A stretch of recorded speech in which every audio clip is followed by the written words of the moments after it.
Rhythm of truth. Lost sheep.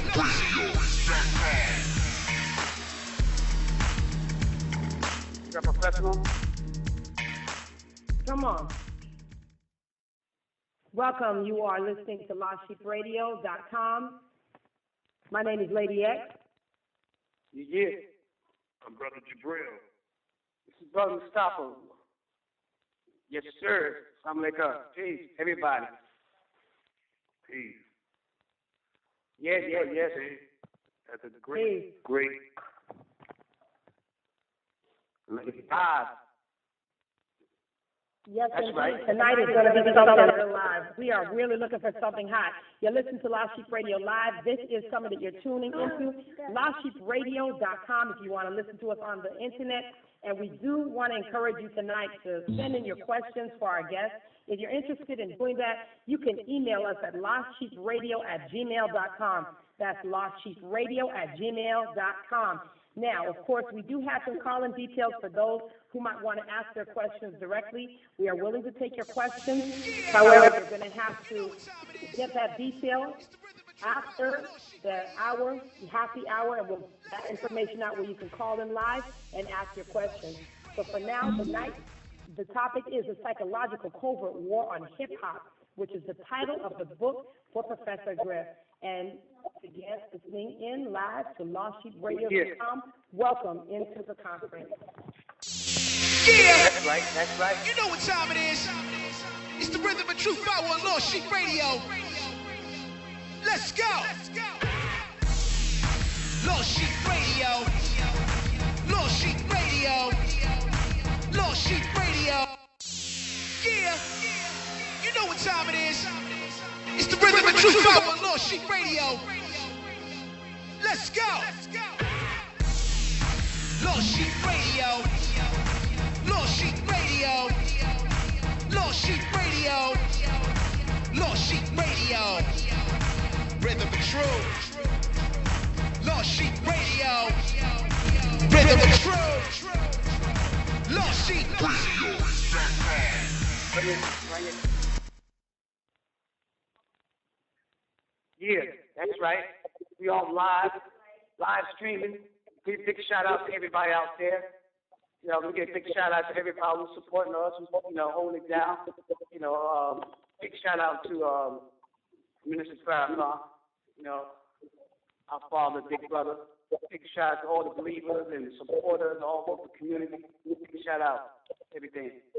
And big shout out to my technical brother working hard behind the scenes, Brother Paul from St. Louis, and Brother Rodney.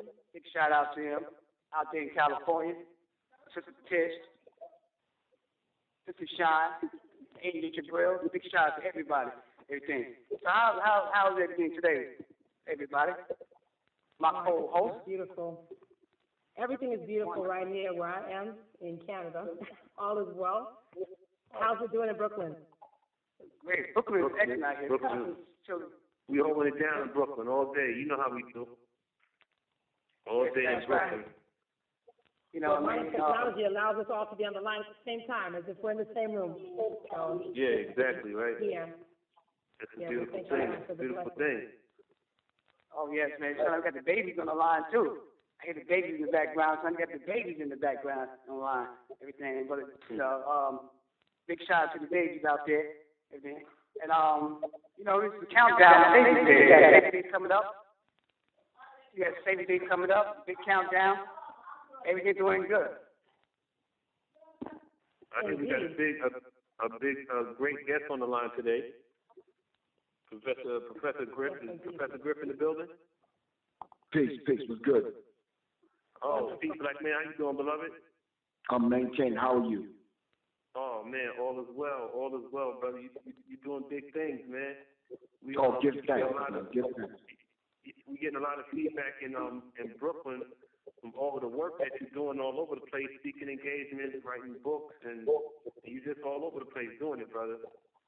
Give thanks. I really appreciate that. Yeah.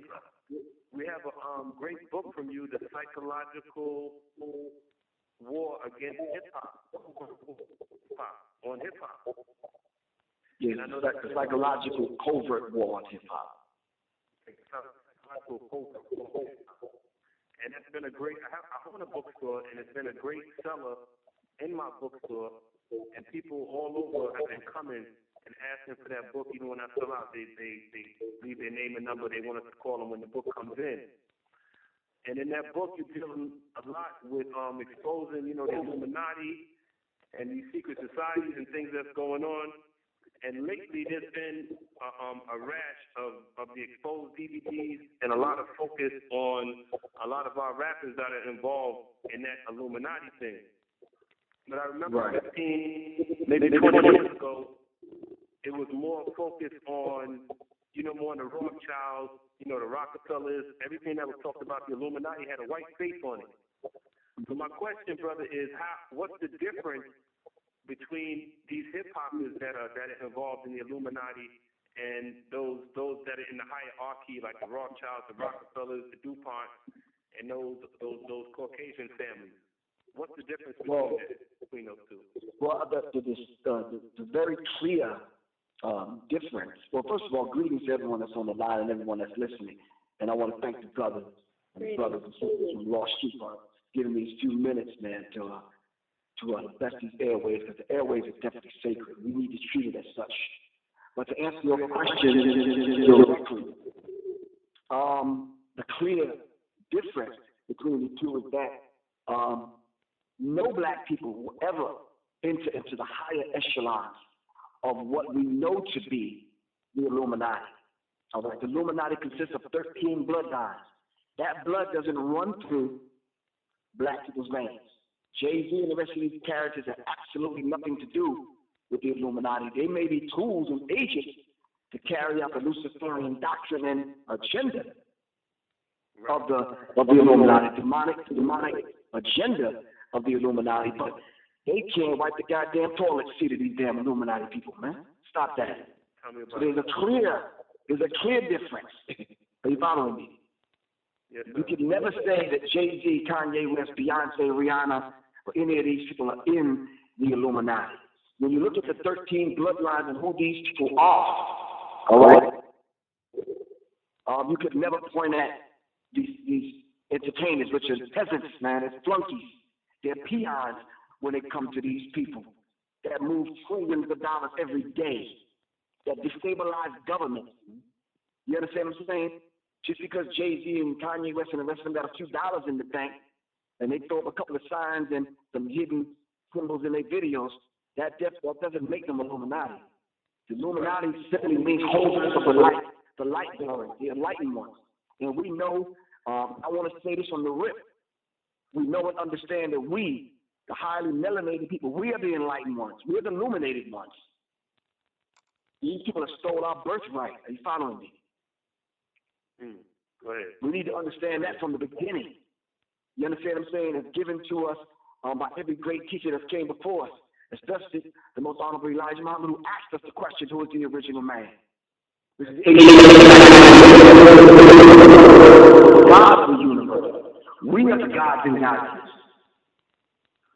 Right, that's right. So where do you think this the Illuminati being attached to rappers? Where did this all come from? Where did it all start at? Well, I mentioned in my book, and I show you in the book how they not only infiltrated the Masonic order by setting up headquarters at the Masonic Lodge. They infiltrated that. You can't point at the average Mason and say the average Mason is evil and wicked, and they know about this demonic, evil, Luciferian agenda, because they don't. You understand what I'm saying? But the Masonic Lodge was infiltrated by the Illuminati, and they, according to Myron Fagan, when Myron Fagan was interviewed by Anthony Hilder, who recorded it and told the entire story of the Illuminati, which is in the book Pawns in the Game by William Guy Carr. In the introduction, it goes into the story of the Illuminati, and it says that they infiltrated the Masonic Lodge. It says the Masonic Lodge was in every major city. So they infiltrated the Masonic Lodge, and they set up headquarters to launch their demonic Luciferian agenda. So the average Mason have no clue. So the same thing with infiltrating the Masonic Lodge. They hand-picked agents to use to infiltrate popular culture and entertainment, especially with the movies and popular entertainment, especially with R&B artists, and especially with hip-hop and rappers, because hip-hop now has become international and global. Right. That's right. And they want to be able to control the masses of the people, so they handpick these artists such as Jay-Z and these other artists to control them. And they'll run their mind control experiments through their music and through their videos. Wow. This is what's mentioned in the book. Right. Wow. Yes, sir. But keep in mind, brother, unbeknownst to Jay-Z, unbeknownst to Kanye West and the rest of these people, some of these things are going on without their knowledge. Right. I've always said that same thing, my brother. I've always said that same thing. Some of the signs that they're throwing up, some of the things that they wear on their apparel and their clothes, they probably have no idea what it's attached to. Exactly, but they're still held accountable and they still held responsible. So when Jay-Z comes out with a clothing line called Masters of the Craft, I'm sure they put those designs in front of him to get the okay. You understand what I'm saying? Yes, sir. So he definitely has to take responsibility. Wow, that's right. Wow. Now, brother Professor, let me ask you a question, Professor. You got young people. Some people might say that when you're the older person, the OG people, they're hating on young people, the young generation. And, they say that the OG trying to make up things. Just trying to make up things.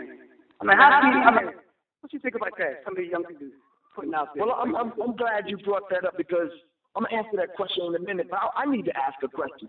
What are we hating on? What is it? These cats are not doing anything new. They haven't advanced the culture of hip hop. What is that we're hating on? Everything they've done, we've done before. They think we hating on them making millions of dollars from them calling our women bitches and hoes and calling each other niggas and throwing up gang signs in the video. That's what they think we hate. Okay, but you could ask Luke, you could ask NWA, Ghetto Boys, and a few other groups. We've been through that phase before. You understand what I'm saying? We've been through that phase of hip hop. We had did that negative vibration and frequency. We had did it because we've been through that before. We've seen that it didn't get us anywhere. But what these cats are doing is picking that back up at the behest of their slave masters' children. Because the vibration has been put out there like, this is what you need to do to get paid. So they reach back to that same old madness that may have gotten Luke paid, may have gotten NWA and a few other groups paid, but the vast majority of the people in hip-hop and black culture and black people, we suffered from that. Ask any woman, there's women on the line right now, ask them, did they suffer from that whole era of NWA calling women out their names? 2 Live Crew disrobing women on stage. When that vibration was making its way through the hip-hop community, black women suffered. Black women stood at the top of the list right now of the women that most likely would have sexually transmitted diseases. Sit at the top of the list on abortion. Sit at the top of the list of domestic violence. Sit at the top of the list of rape. So don't tell me that we play hating. No, we're trying to stop the madness that may ultimately lead to the death of hip-hop once again. That's powerful. But check this out. Brother. Now, I'm watching Flavor Flav, some of the reality shows. What you think? I mean, give me your input for the Flavor Flav. I mean, you know better. You know not to ask me. I mean, what's up there? Tell me what's up with Flavor Flav, brother. You know what I'm saying? I can't speak for the next man. You know that. I'm from New York, man. We don't even do that. But I can say this, me being in the same household, so to speak, as his brother. That brother he's atypical of the average brother in the street that have no knowledge of himself. That's just looking to get paid and do not want to end back up in the projects. So these kind of brothers with that mind, you see, brother, on a deeper level, Abraham Muhammad spoke to it. See, he's operating from that reptilian mind. And basically what that reptilian mind is about, basically, is survival, the lower chakra energy.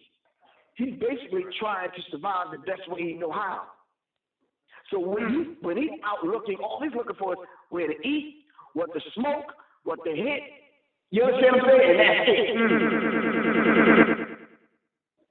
And that's it. And how to get paid. I see it, brother. I mean, I'm like, listen, that's on him. I see him kissing the white woman. I mean, I see him coming down on the show. I say, Flavor. Oh my God. But why would you say that? Why would you say that you've never heard any degree of consciousness coming from this dude? We give him credit. We give him credit for what he did. He attracted all of those that myself and Chuck and the rest of the brothers, the S1Ws, the Bomb Squad, whatever, would never attract. Right. And that is the balance that you're seeing in Public Enemy. Listen, brother, on a metaphysical level, on an esoteric level, some people come to hear Public Enemy, some people come to see Public Enemy. It takes a unique individual to synthesize the two and experience what Public Enemy was about. Some people just came to the concert to see Flavor act a fool. That's it. Right. You're not getting too much from him. Right. Are you following me? Yes, sir. Wow. Some people would look at Public Enemy and see all the years. I mean, you've been involved with the Nation. I mean, you had the drilling going on. You had the lyrics is conscious. I mean, the image is conscious. You would think that would be a big attraction to Flavor to want to, dig into that type of knowledge. How was he with the group for so long and not be able to be affected in a way that would make it evident that he was a conscious, black man? How he just like. Well, that question you would probably have to. But that question you probably would have to ask Flavor. But I can tell you from my own experience. There's this concept that I studied called durational suicide. And everyone on this phone line that's listening to me right now has did this one time or another in their life. How many times you brother, the brother that just asked the question, how many times you've done something against the self and you know it was wrong, but you did it anyway? I did it earlier today. Thank you. You got some flavor up in you right now, right or wrong. All of us got a part of flavor in us. It's called durational suicide. We do the things to destroy the God self. Know it's wrong, but we do it anyway. Right. That's right. You understand what I'm saying? So every blade of grass doesn't grow at the same rate of speed. Flavor's going to come around when Flavor wants to come around. You understand what I'm saying? Right. Wow. And we have to look at that, but surprisingly enough, there's flavor in all of us, and there's that one. I bet you if I went to your family reunion, bro, I could pick out the flavor. That dude act just like Flavor. Are you following me? It won't be hard, brother. I hear you, man. It won't be hard. Lady X, where you at, Lady X? I think it's a big question, Lady X. I was waiting to get in. I wanted to just find out. Good evening, Professor Griff. Greetings. How are you? I'm fine. I wanted to just commend you on staying strong after all these years, being consistent, everything you're doing. And just, as you're on that whole thing with Flavor, I mean, I was thoroughly embarrassed when I saw our brother carrying on in that manner. But my question is this: what do you think is the remedy for us as a people to maintain that type of strength that you have maintained? What is it that has kept your head above water? What advice could you give those who are in the entertainment industry who don't want to get caught up into the propaganda campaign, trying to make the dollars fast, and really want to stay consistent? Can I answer that question really forthright? Just kind of answer it the way I would answer it, sister, if you and I were just having a conversation on the phone, which is you and I. Yes, sir. There are those things that I have studied, mainly from the teachings of the Most Honorable Elijah Muhammad, that I put in place and instilled in my life and vowed never to turn back. You understand what I'm saying? Yes. Never to disappoint my elders, never to disappoint the ancestors, never to disappoint the black nation. Taking that pledge that from this day forward, as long as I stay black and die, as my mama used to tell me, that to push forward and educate black people and to raise the conscience level of our people. But there's some things in my personal life that I had to put in place, and there's a whole bunch of things, sister, dealing with that Willie Lynch shit that I had to get rid of.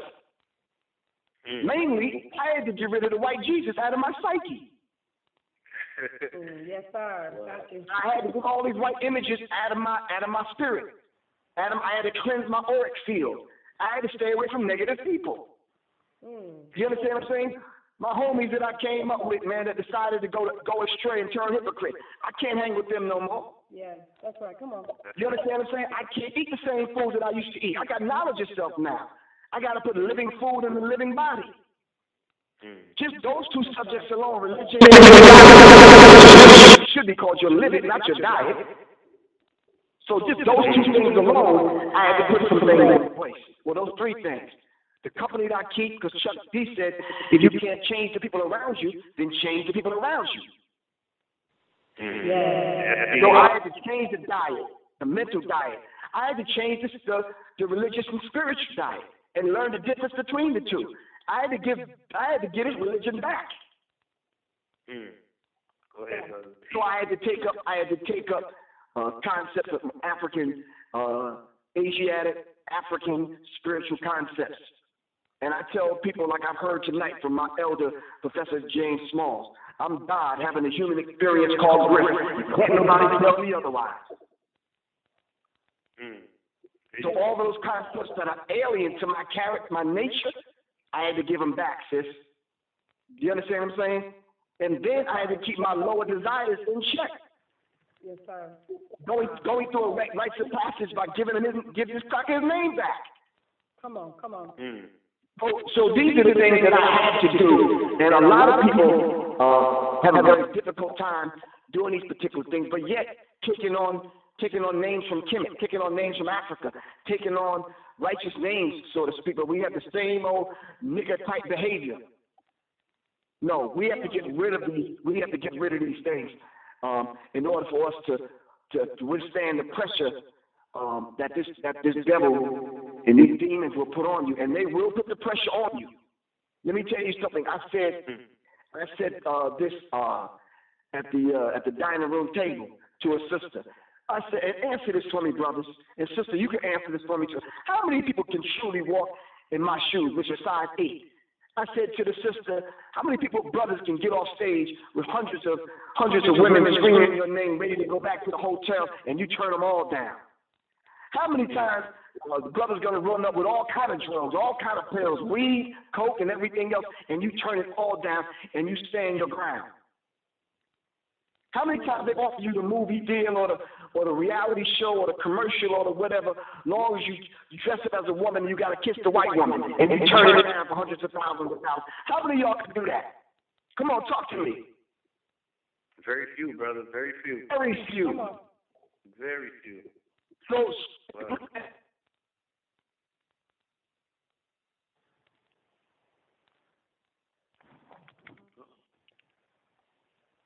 you still there, brother?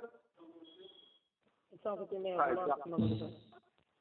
Drop a He call. was really hitting on some things. We need to get him right back on. Yes, we do. Yes. Yes, we do. For those who may be trying to listen in, it appears that we may be having a few technical difficulties. I'm getting some messages in, but please bear with us.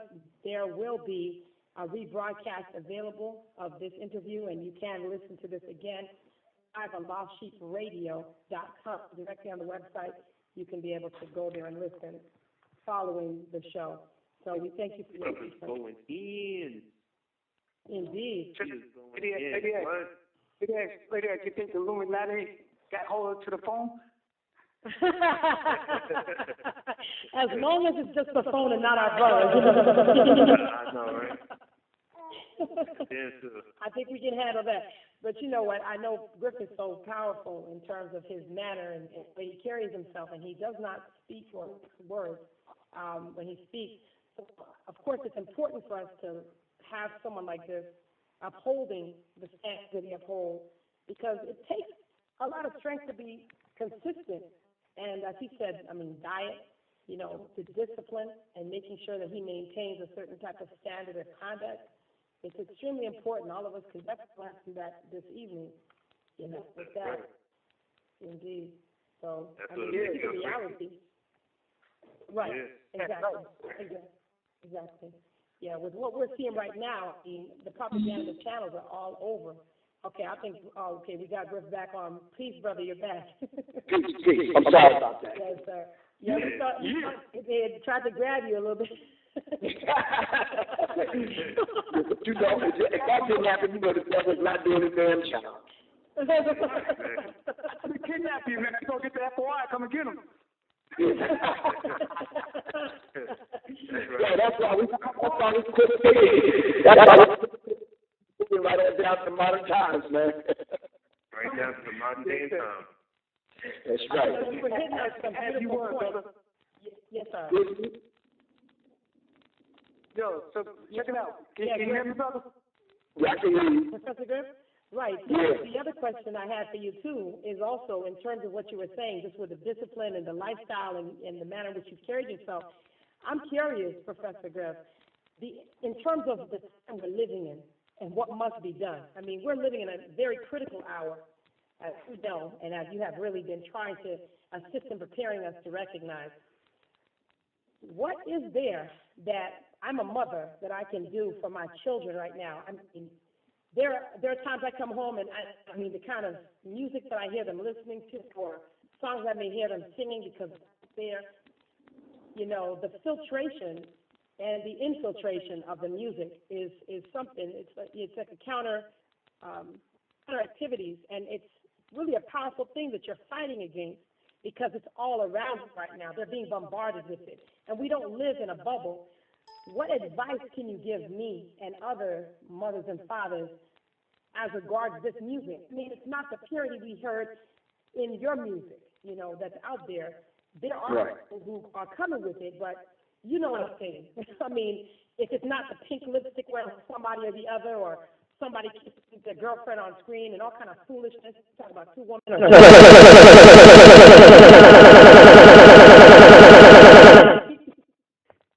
Speaking about fringe benefits and friends with benefits, please tell us, where should we go and what can we do to guard?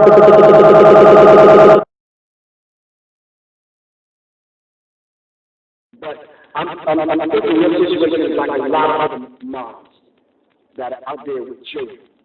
And the influences, the negative influence of popular culture, entertainment, and music is all around us. So when you leave your household, those individuals that are held responsible for carrying out the instructions that you laid out to govern your household, those divine laws that you base your life on, are they being carried out? Because until we change what our children are seeing every single day, like, for example, when I grew up, there was pork in the household, and that white Jesus was on the wall. So I was getting hit from both angles. Are you following me? Yes, sir. Mm-hmm. It wasn't until someone came in and removed that's when I was able to think clear. Because I wasn't able to think clearly with that poison animal in my diet. Sitting in my intestines and sitting in my gut. You understand what I'm saying? So that environment had to be controlled. But it taught me a lesson, because when I started having children, I controlled that particular environment. And you can talk to my daughter today, everything from her name, the naming ceremony, everything from the elders that were around her, everything from the cartoons that she watched, everything, the books that she counteracting that madness that she learned in public school. I mean, I got to give her mom credit. We was on it. But it's when she goes to take in Riri and Man and Twan's house, where they don't have a controlled environment. Are you following me? Right, or even in the schools that they're going to, because my biggest thing is being a single parent, the inability to homeschool my children like effectively as I would want to, So you have to get out, you have to make things happen for your family in whatever way you're doing. I do a lot of traveling personally.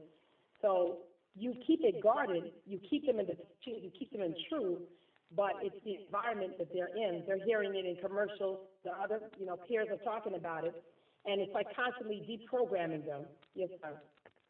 Yeah, well, of course, nowadays, technology is so advanced.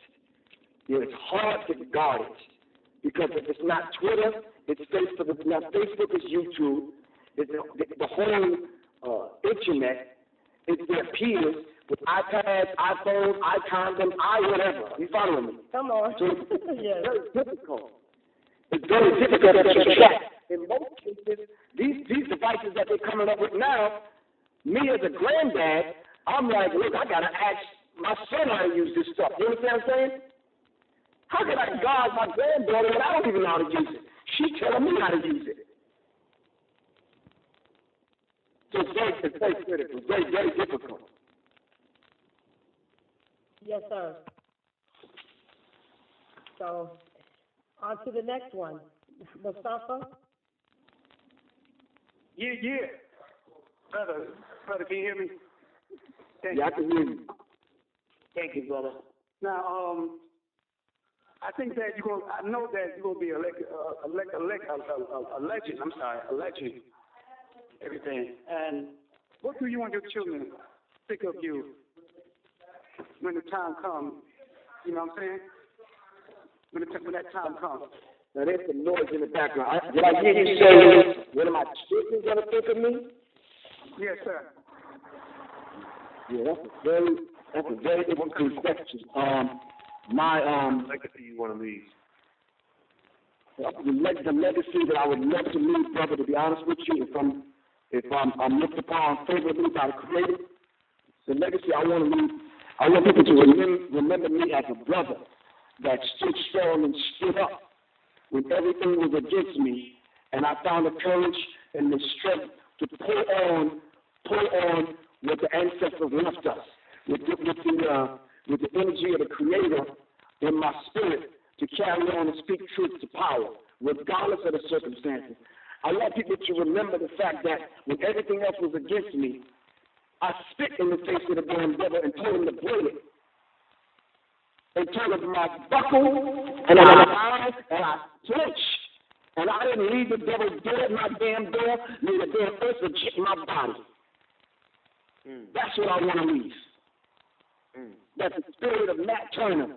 Everyone from Malcolm to Muhammad to Nat Turner, Harriet Tubman, all the ancestors bottled up, right? And one brother. I want them to hear that when they hear me. And know that I'm not going to back down, and I'm not going to buckle, and I'm not going to flinch. And I'm telling them to bring it any time of the damn day, and I'm not trying to sound tough. But my children already know this. They already know this. They look at my body language, my facial expression, the intonation of my voice. They know daddy ain't no punk. Go ahead. That's what I want to leave. If the tombstone says, here lies God having a human experience called Griff. That's all it needs to say. All it needs to say is, I am that I am. Because I'm thinking every black man should be this way until we get free. Not just me. Every black man should feel this way. That's right. I agree 100%, beloved. Let me ask you this question. Like, everybody has a determining factor in their life when they get a glimpse of consciousness. It's something that pivots their whole life and sparks them on the road to their conscious, development, their conscious journey in life. What's the one event in your life that sparked you to become a conscious human being the way that you are right now?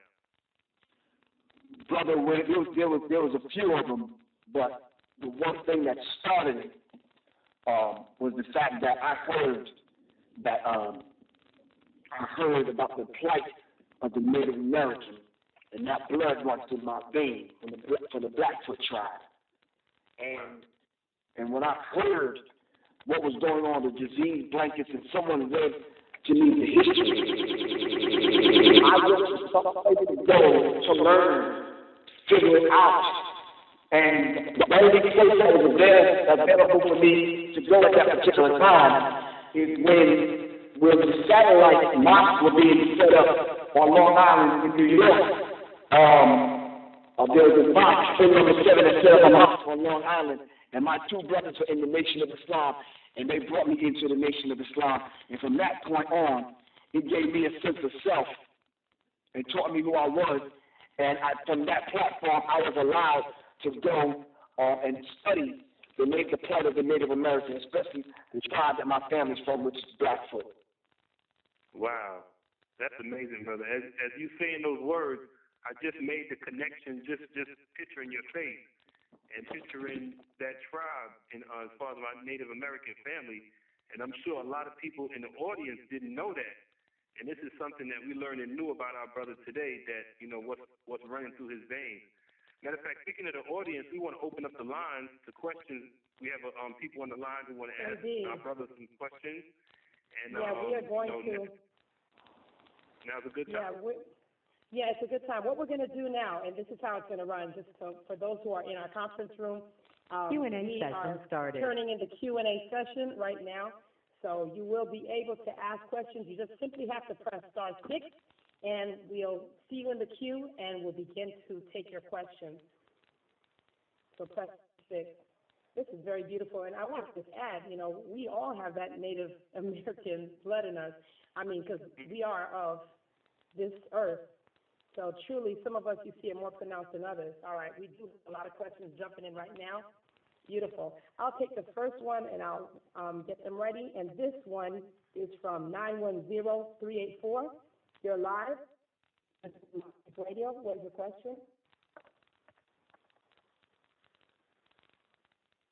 910-384. My name is Mike Mohammed, I'm North Carolina. Peace, Griff. Peace, how you doing, brother? I'm doing good, I just got on the line because I was trying to catch it on the internet, but I just called in. Could you speak on the acapella revolution? It's funny, I'm laughing because it's funny that you should mention that, because, brother, I just finished it today.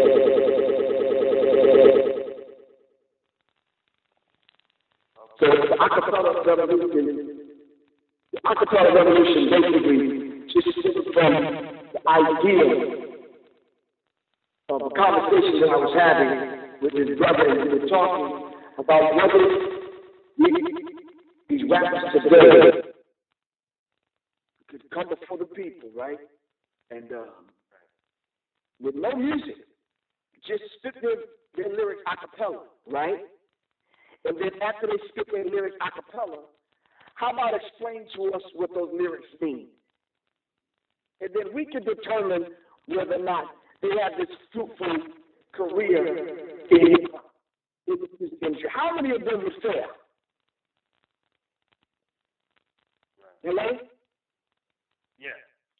How many of them would pass the test? Is the caller still on the line? Very few, if any. What if we took Rick Ross and we put him in front of the people? Without the naked girls, without the spinning rims, without the Maybachs, without the weed, without the money being thrown at the camera and all that cute shit. How about just him and a goddamn microphone and us? Spit your verse a cappella, dude. Let's hear what you're talking about. And then explain to us what that madness means. That's right. And then we determine whether or not we're going to allow you to poison the minds of our babies with that bullshit. That's the acapella revolution. A revolution is complete, constructive, conscious, cosmic change. Everything changes. Nothing stays the same. But if we heard these things without the music interrupting the vibration, hitting your lower chakras, without the vibration of the music, just the intonation of your voice like you're hearing me now, having some cat spit some lyrics and then explain to us what this is about. So the acapella revolution, I went into the research, the formula that I used to write a song, to show the young brother, we're not coming down on you, but here's a different way of doing things. Here's a different way of approaching a subject matter. We go over that in the book, show them how to do the research, how to construct a song. And then how do you, after the song, how do you speak outside the context of that 3.5-minute song to the point where you're speaking truth to power and you're affecting the rest of us. And we're raising the confidence level of the people. That's beautiful, brother. That's beautiful. Did you say that's a book you just finished? That's a book that I just finished writing, yes. Wow. When will it be due out? Brother, as soon as possible, man. I'm thinking 3 weeks. It's that. Yes, sir. I need to get that in Brooklyn, New York. I need to have my hands on that because I know after this, people are going to be asking and calling and asking for that book. But I want to have the book online. Say it again, big brother. I said the good thing about it that when I come to do that particular lecture, I'm going to have those brothers and sisters that have the ability to spit and to be the next orators. See, we had an oral tradition among black people that when you sat at grandmas and grandpas' lap, and they was telling you those stories that they was rocking you when you was a little kid, and they were telling you those stories, and you took that story, all you had to do is remember the story. That's the way grandma and grandpa taught. Right. All you have to do is remember the story, and you will remember the valuable lessons coming from your grandparents. Now, the grandparents are damn 30 years old, still up in the club doing the stanky legs and shit. Right. You understand what I'm saying? That's this shit. They're not even grandma and grandpa. They still in the club. So the young grandchildren don't get a chance to get those valuable lessons. Parents coming on goddamn drunk and all this kind of madness. Wow. Indeed. It's terrible, man. We have another question for you as well. We have people on the line before, so we just want to move through. We have a caller, 313-971. Caller, please state your name and your question. Hi, Assalamualaikum family. Good, salam. Walaikum salam. This is Sister Fatima. This is Sister Fatima out of Detroit. To Lost Sheep, this is a phenomenal show, and thank you so much, Professor Griff, for your clear delivery of the truth that you're sharing with us. My question to you is this, it's kind of 2 parts. The first part is for a black man to stand up and speak truth, especially when you can call out the Illuminatis and those who are opposed to our rise. And there's a consequence for speaking that kind of truth. So the first part of the question is, what is your motivation in standing up and in face of it all, telling the truth, even if it means the consequences that could come from standing on the truth?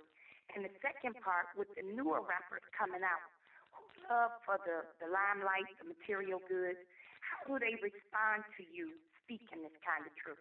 Thank you, sir. Oh, give thanks, sister. The first part of the question, let me answer that. Seriously, I'm motivated by what the Creator has deposited in me. I was told, and I was retold again, as a matter of fact, when I sat with my elders tonight, I was told again about what class I come from. Now, I'm not talking about a caste system, brothers and sisters. Don't get it twisted and don't get it confused. All right? I tell people all the time, man, and there's people that know me that can bear me witness. I tell people all the time, look, you're not my blood type. And a lot of people are not. I'm from that warrior class. I'm not the dude that's going to go out and pick berries and leaves and make herbs to heal people in that way. I'm not the dude that's going to sit up in the house all day and go over scrolls and be the scientist and the intellectual dude. I'm not him. I'm the warrior with the sword dripping with blood. I'm ashamed of that about myself. Those around me that's in my inner circle, they can't accept it, where they probably need to grow to the point where they can accept it, because I've accepted my duty being in this third dimension on this planet while I live, these few years that I'm going to live. Now, do I have a greater cause that I live by? Of course, simply because I belong to something a lot larger than Professor Griff. All right? I'm in that bloodline of warriors, and I understand that. I know I'm not going to live forever, but for the time I'm here, I'm going to give this devil hell. Are you following me? Yes, sir. So but my thing is, my prime motivation comes from knowing and understanding that all those brothers and sisters, for no apparent reason, died at the hands of the crown, the crescent, and the cross, which they didn't need to. All those brothers and sisters that died coming from Africa to America, 9,000 miles in the horns of ships, moms seeing their children and understanding what this particular death village is about, throwing their babies overboard. For all those that died, that's my prime motivation. For all those that came before me that fought, bled, and died for the liberation of black people, that's my motivation. For all those brothers and sisters like yourselves that are listening, that stand up every single day, even if you're just a mom holding it together at home. You understand what I'm saying? Knowing what the truth is, trying to make ends meet to do for your son or your daughter. So for all of them, that's my motivation, to see that we have a better life and a better day. So we can have a land of our own and carve out our own destiny. So for all those that will be, all those women that are pregnant right now with that seed growing in their womb, that's my motivation, sister. So the second part of your question, so when I run into these little flunkies that a lot of people think are rich and famous and powerful, I don't look at them like that. They're peasants to me. Because I understand and know and understand what real power is. There's no material thing like your car make me. That's cheap, man. I mean, I'm going to say I'm God of the universe. I'm God having a human experience called Griff, and I'm because I don't drive a Maybach or a Rolls Royce or a Mercedes or a Jaguar, that I'm less than a man. Stop that. That's child's play. Seriously. So when I run into these characters, sister, quiet as it's kept, they have nothing to say to me. Can you imagine that conversation with me and Kanye West? Oh, I take it you can. All right. No. Well, the conversation between you and Kanye West. Yeah. A lot of people don't even know about that conversation, brother. Let me tell you something, man. You can't fathom that conversation that I might have with Puffy or Jay-Z. Come on. I know it's real. You understand what I'm saying? Them dudes don't want to have that conversation. Right. Because I don't want your autograph. I don't want to take a picture with you. I got some serious questions to ask you. Wow. And I'm telling you, man. I'm telling you straight up, you'll never hear my voice again. If there was 1,000 Professor Griffs, we change some shit for real. Wow. I just can't get men to act like real goddamn men. That's all. Shit. Wow. Come on.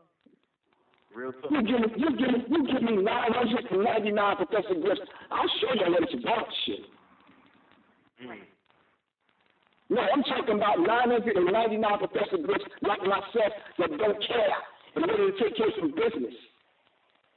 To know that black people live free from this point on?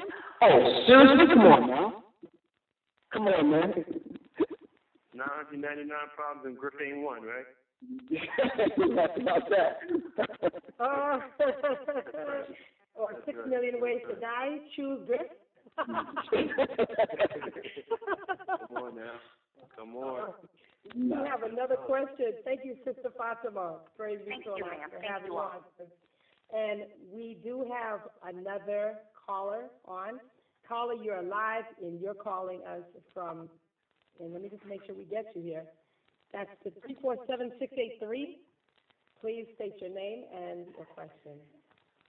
Oh, assalamu alaikum to the believers, Brother Professor Griff. Alaikum salam. For the information. This is Brother Isaiah from Brooklyn, New York, Mile 7C. Now, the question I want to know, because I know that, you was in the nation and you was FOI. Oh, don't say words, bro. Don't say that. I got my ex and I ain't giving it up, bro. Wow. You just got deeper on me. Nah, hell no. I would not get that sex, man. I'm getting stupid, man. Just so you know, I was in the first resurrection. Come on. I know you're the guy that's a black man. All right. Yeah, but I wanted to know, because I know that you said, I heard you recently speaking, I watched it on YouTube at the 16th anniversary of the Million Man March, and you was talking about how you was bringing a lot of people to the mosque. So my question is, one, what is like a real good way to entice? I'm 22. What's a real good way to entice people in my generation to come to the mosque and change their life? And do you think it's more important to go after the men or the sisters? Nah, brother, whosoever will, let them come, bro. Let them come. But the way we did it on Long Island, the sisters fished for the sisters, and the brothers fished for the brothers. You understand what I'm saying? And what we had a competition among the brothers in our group from Long Island, that who could bring the most people out. You understand what I'm saying? Not only who could bring the most people out, who could get them brothers to stick with it, to get their ex to be a part of the nation. So, of course, I won because millions of people came to not millions, but thousands of people came to the Nation of Islam because of Public Enemy. I was the only one in the mosque at the time. Right. So as I brought the brothers, and I put that on the brothers, and then when the Public Enemy thing hit, I made them brothers part of Public Enemy, and we went out on an international scale, and we became like global fishermen. And the people that came, that heard Public Enemy, was curious about Farrakhan, was curious about Malcolm and Jesse Jackson and Ava Muhammad, and, curious about the subject matter, curious about the songs. And then it was the dialogue that we had outside of the music that made people very interested in being a part of the Nation of Islam. That was at the core. Beautiful. All right. Yes, sir. Professor Griff. That was a straight answer. That's what I like. Beautiful. I'm looking at the time, and we're heading down to the end now. I mean, it is literally 8:53 on the East Coast, Eastern Time. We thank you for your questions. Right now, we're going to close off. Oh, okay. Yes, sir. Assalamu alaikum, brother. Brother Griff, this is Brother Paul Muhammad out of St. Louis, brother.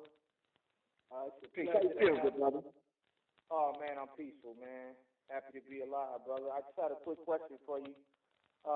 Understanding nation building, how do you think commerce, private commerce, will help us understand how to truly build a nation, or give us some tools that will help us build that nation? Because, there's a lot of brothers and sisters in the so-called conscious community for 10 years, and they walk around with a whole bunch of information, and we still don't have land. We still don't have all the things that the information implies. So how do you think understanding private commerce under this commercial system will help us get to that goal of building a nation? What brother, the Muhammad showed us that. Q&A session is over. Hello? Brother, you're still on. Oh, Elijah Muhammad showed us that when he started doing international business with our brothers abroad. Those brothers and sisters right now on the continent want to do business with us. We just got to come correct. You understand what I'm saying? But listen, brother, as it is with strong families, strong communities. Community is made up of families. If you look at the mosque, it takes 40 committed couples, families, to make up a mosque. You have to have strong families. In order to have a strong family, you have to have strong individuals. Right? Men and women got to be strong individuals to make a team, to make a family. You understand what I'm saying? So if you have business partners that have insight on how to do business, all right, we seem like we know how to do the business, but everything else is out of whack. Our moral conduct. You understand what I'm saying? Right. It's out of whack. So I think a lot of times, brothers, we have very smart brothers that know how to do business, but it seems like we don't know how to keep everything else intact. We don't know how to work with the beautiful woman, the shapely, beautiful woman in the office with us. We don't know how to work with being around someone else's wife. We don't know how to, you understand what I'm saying? We don't know how to be honest when it comes to the finances. So it's not the business aspect, it's everything else about us that's lacking. This is how come we're made men first in the FOI. And we take those principles and we carry those principles over into business and our personal affairs. But, you know, the messenger taught us that there's three things that the white man would never teach us. The science of mating, the science of business, and the science of warfare. And these are the things that we're lacking today. If you're going to have a business today doing global and international business, you better be able to protect it right or wrong. We need to understand the concepts and the principles that was laid down by the messenger, now carrying it, Minister Farrakhan now carrying it on, if we're planning on being successful. Now, you just plan on being successful for a year, and you can go do what some of these cats are doing, you know, out in the street right now. But that's no success at all. Are you following me? Praise be to Allah. Absolutely. So the principles are laid out, brother, in the teachings. Yes, sir. Yes, sir. Praise be to Allah. I don't want to cut this short, but I know we're running out of time right now, and we just want to make sure you give your information, Griff, just to make sure, brother, that we know how to get in contact with you. I just received a message from a sister who was asking, how can people bring you to their city? There are a lot of people who are asking and would like to be able to connect with you.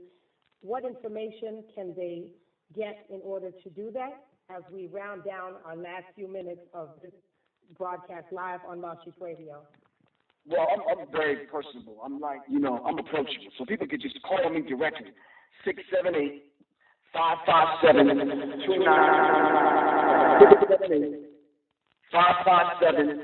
2919. Or you can just go to my website, www.pgriff.info, and all my information is there for people to contact me directly.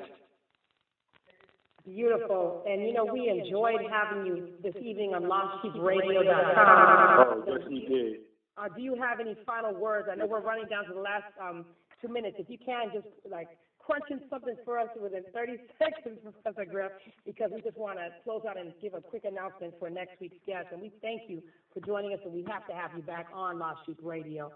Definitely got to have the brother back. Well, you know, our good brother Stephen Biko said revolution is not an event, it's a process. And President Douglas said, you know, we may struggle, but without us recognizing the fact who we're struggling against, especially the jihad, which is the struggle against the weakness of self. I think all of us need to get a knowledge of self. So when we meet, and I meet you, sister, I see the goddess. When I meet you, brother, I see the God in you. Like Mary said, the God in me. Are you following me? Well, I think that above anything else. And listen, man, seriously, when we talk about violence, as Dr. Martin Luther King says, it's not good and it's not evil, but sometimes it's necessary. That's right. That's right. That's right. So if I was to lead you, I would definitely have to say, I would have to lead like I came in peace, and definitely just have to say, Assalamu alaikum. Yes, sir. We thank you for joining us on Law Sheep Radio. I know we just have some final announcements. We thank you once again. Our heart is open to you, brother. It is now 9 o'clock, so we have to shut down this call just much love time frame. But we are so thankful for your time that you've taken with us. For those who are listening, you're listening to LawSheepRadio.com. Please join us next week. Griff, this was live. Last week was Brother Nuri, our first show. We're launching off with some powerhouses in the house on LawSheepRadio.com. Tune in next week. We're going to have Dr. Wesley Muhammad, and then taking off for February is going to be Minister Ava. She's going to be our last guest for the month of January, getting us ready for Savior's Day and pumping us up to be ready for the time of what must be done. Brother Mustafa, Brother Jabril, Lashik, last final words as we close out.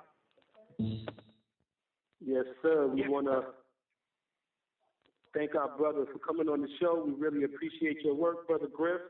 It's an honor to have you, and hopefully, inshallah, a few months from now, we can have you back for part 2.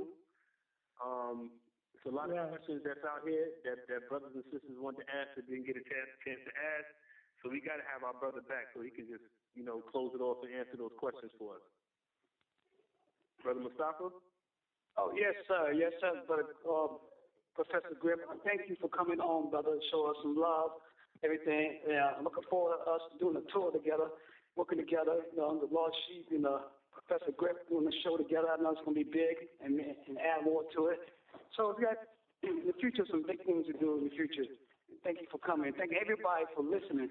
Everybody, your support. Thank you for putting the word out. We had a big turnout tonight, huge turnout tonight. We thank people from all over the country who made this happen, people who passed the word on. We thank you for your effort and keep going for the soldier, for the cause, for the revolution. That's right. And we thank our technical man, our engineer, You know what time it is. and Brother Rodney. It's the Rhythm of Truth Hour on Lost Sheep Radio. Tune in with us Let's and join go. us next week. Assalamu Lost Sheep Radio. Lost Sheep Radio. Lost Sheep Radio. Lost Sheep Radio. Rhythm of Truth. Lost Sheep Radio. Rhythm of Truth. Lost Sheep Radio.